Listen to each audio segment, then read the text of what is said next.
friends, welcome to Meals with Maria. Today I have Depression era recipes for you. During the Depression era, people were thrifty. They were able to save and ration their food. We always hear about people that lived during the Great Depression having stockpiles of cans and canned goods and really knowing how to make something out of nothing. So these recipes are just that. They're using things that you already have in your pantry, and they are easy to make something out of nothing. They taste delicious, and I think they're great tools to help us during this tougher time where prices on food are higher than they have been in my lifetime, at least. I know lots of people are stocking up, so these are great recipes to use those stocked up items and make some things that still taste really good. The first recipe I'm going to make today is a stovetop goulash. You want to start with 1 pound of ground beef, or I think you could definitely use ground turkey. This is also a great recipe to stretch your ground beef, so if you'd like, you can just bring that down to 3/4 of a pound, and I think you could still have an awesome meal for a family of up to 5 or 6, because we're going to serve this with vegetables over mashed potatoes, so it's still going to be plenty hearty with a little bit less meat. You want to cook your beef in a large skillet over medium heat until it's no longer pink.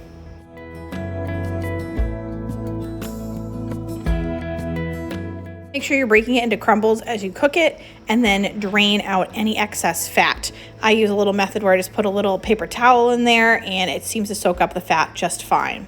You then want to add 1 16-ounce package of frozen vegetables, 2 cans of condensed tomato soup, 1 cup of water, 1 small onion chopped, and 2 teaspoons of Worcestershire sauce.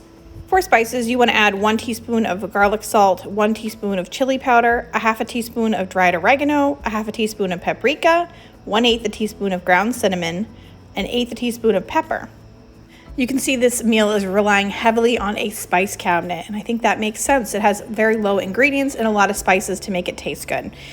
I think that there are some swaps you could do here. So if you don't have frozen vegetables, I think a can of mixed vegetables would be just fine, or maybe 2, or just a can or 2 of your favorite vegetable if that's what you'd like to do. You also could use onion powder instead of a fresh onion, maybe even the bottoms of some scallions if you have them. You can switch it out for any sort of onion flavored thing, and I think that would taste just fine too. You want to bring this to a boil and then simmer it uncovered for 10 minutes. This should thicken up your goulash, and then you want to serve it over mashed potatoes, rice, or in my case, I used a rice cauliflower, which tasted great too. You could use box mashed potatoes, you could use store-bought mashed potatoes. The recipe actually calls for store-bought, which is kind of interesting. I don't know if that's really Depression era, but grab some potatoes and you could make potatoes to put underneath that, and I think that would really make it a hearty meal. Whatever you want to do, this is absolutely delicious. I thought the flavor was fantastic, and it's a great way to use up some extra cans in those cabinets. The next recipe is for smoky stovetop baked beans, baked in quotation marks, and bacon. Can't go wrong with anything with bacon. You want to heat a large saucepan over medium heat. You're going to add the bacon to that, cooking until it's almost crispy. This took about 7 minutes for me.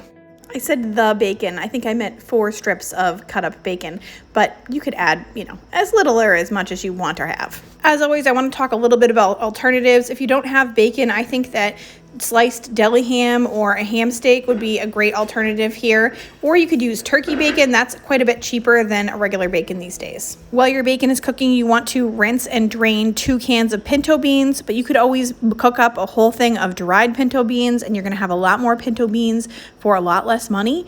That is a choice as well. Once your bacon is almost crispy, you want to add in 2 cloves of minced garlic and 1 diced onion. Saute the onion until translucent, about 3 to 5 minutes. Stir in the beans, 1 cup of dark beer. So I used a can of Guinness that I had left over in my refrigerator, so it was a perfect use for that because we aren't really dark beer drinkers here. 1/4 cup of ketchup, 1 tablespoon of chili powder, and 1 tablespoon of brown sugar. And then you're going to want a pinch of cayenne pepper. I really like this recipe because it didn't include molasses or anything that I didn't really have on hand. I had everything that I needed in my pantry. You want to simmer this until the sauce thickens, and that's going to take about 15 minutes. I actually did mine for closer to 20, and it turned out fine. I went outside and kind of forgot about things inside, which is not safe. Don't do that. But hey, it turned out really, really good, and I absolutely love these baked beans. I was such a fan. I served them with some chicken drumsticks that you'll see in another recipe. video, so that is something to look forward to. Overall, this is a fantastic meal that now I know if I have a few things in my pantry, I can make these up anytime, and they are so cheap. I definitely want to make this for a family gathering next time I have people over for a barbecue. The next recipe is for crunchy tuna salad with tomatoes, and I feel like tuna salad is one of those things that you always want to have a good recipe for because it's Saturday afternoon and everyone's looking for lunch. And you're like, what the heck am I going to make? If you don't have any leftovers, you're going in that cabinet, you're grabbing a can of tuna, and you want to have a go-to recipe on hand. Another thing I loved about this recipe was we actually served it with tomatoes, so it was so refreshing. At the top of the recipe, the person who actually created the recipe mentioned how this is so good on a hot day, and it happened to be a hot day when I was making it, so I was like, oh yes, this is perfect. This is my perfect lunch right here, and I'm gonna use this all summer long. This recipe calls for 12 ounces of white albacore tuna, and I actually just wanted to do like half the recipe because I was the only one that was going to have this for lunch on this particular day. So I used a 5-ounce can, so it's going to half everything. So I'm using 1/4 cup of minced onion, and you really do want to cut your onion up smaller when you're having it in a salad like this, unless you just like really like chunks of onion. But I did want to slice mine smaller because I don't really want it to feel like there's onion galore in there. And then half a stalk, or I just used a small stalk of sliced up celery, and these are the things that are going to make this salad crunchy, and it does give it a lot of crunch and flavor.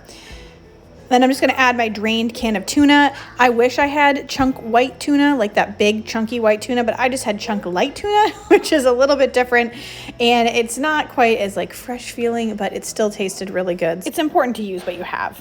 Now the recipe calls for 1/3 cup of mayonnaise, and I put my whole 1/3 cup in there. You can use whatever mayonnaise you have. I just had a video on how to make your own mayonnaise to make it super cheap, so I'll link that video down below if you want to know how to make your own, you want to move towards that. You can use whatever your favorite mayonnaise is though, that'll be just fine too. Sprinkle in a little bit of salt. I probably did 1/4 teaspoon, and a tiny sprinkle of dried parsley. I'm going to be honest, it still tasted delicious, but that was a little bit much on the mayonnaise for me. So if I were to go back and do it, I think I would cut it down to 1/4 cup of mayonnaise next time, or maybe add in a little bit more celery or onion. Both are fine and will make it taste delicious. To serve with this, just slice up as many tomatoes as you like, and this makes a fresh and refreshing meal, and it's nice because it's low on the carbohydrates if you're looking for that. I want to thank you all so much for watching today. Please give this video that thumbs up, press that like button. Make sure to subscribe if you haven't already, and hit the notification bell so you don't miss any of my upcoming videos, because I am posting 3 times a week now. Thank you all, and I'll see you very soon. I've been waiting all my life for someone like you. I would watch the days go by, wasted and blue. I was out of use. Now I